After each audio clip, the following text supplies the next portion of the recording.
just can touch on the next question. I see if you create that collaboration, like that competitive environment in a team, like if you've got your journey, like you've got your goal and you make it competitive, let's get better, get everyone like rallied up.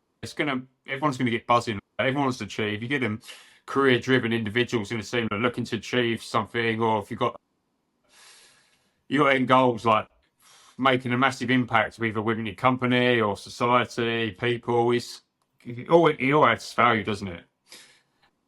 So within that, I'll see touching on it, creating collaborative and inclusive team is massively important. So I guess what strategies can leaders use to obviously maximize this? Okay, there's one more factor we need to talk about. We also need to create psychological safety for the team. Okay, especially for the younger generation, for the people, for the younger generation who are just coming into the workforce, who are only a few years out of school. Let's just say 10 years out of school, because I'm many years out of school. No, actually, that's not true. I went back to school recently, but you know what? For the younger folks, it's very important to create that psychological safety, because one will be afraid to speak up, right? If there isn't a psychological safety within teams, if there's a spirit of competition or high pressure on delivering, and then you turn it into more of a silo within the team, then that won't work, because you want that psychological safety. So the ones, often I still say, I have a stupid question, and that's just because I don't understand. But it has been many years. I know my questions are never stupid, but I say it because I feel stupid by asking it. So I can imagine the younger folks, they don't know a lot yet. And when they have to ask that question, they will be afraid. So create that psychological safety zone for people to be able to voice their opinions, asking their questions, and get an answer back and learn, and encourage them, empower them to do more based on what they are learning. That is really key, because then you can stop thinking.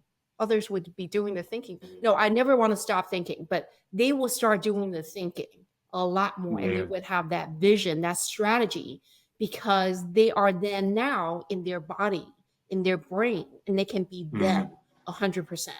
So creating that psychological safety, offering an environment where people are happy to learn, to make mistakes.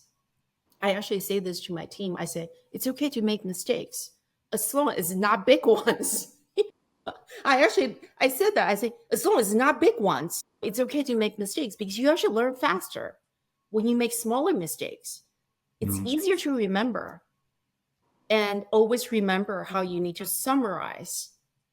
You summarize in your head. You have that storyline in your head. You need to use your own words to express what you think you understand. And if you cannot do that, and if you cannot express your ideas and your insights in a very layman way, then that's probably not the right team for you, not the right person. It requires more training, but then you have to be willing to invest in that. And that's a lot of time.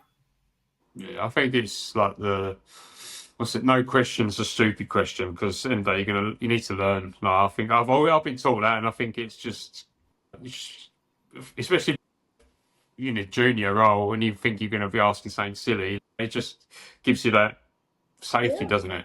Because in the day you want to ask, if you're unsure about something, at least you come out of it knowing, less than going away from a meeting or wherever you are not unsure. It's just best, in my opinion.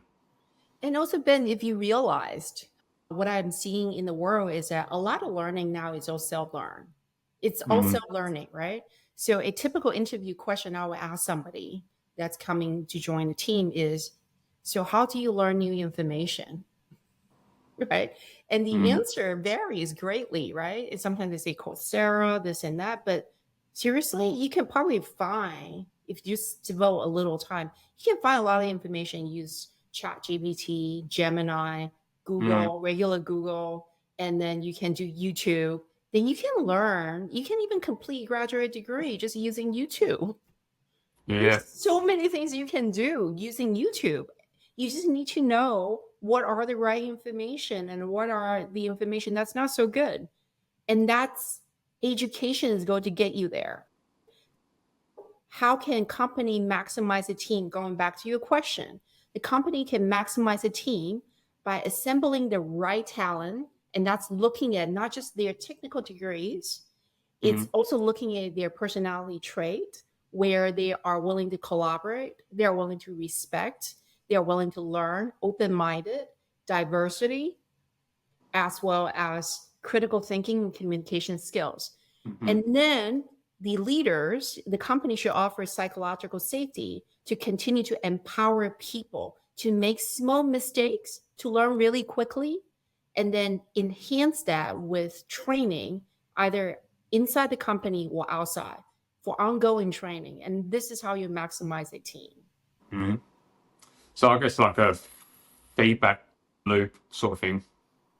Always feedback. And feedback should be 360 degrees.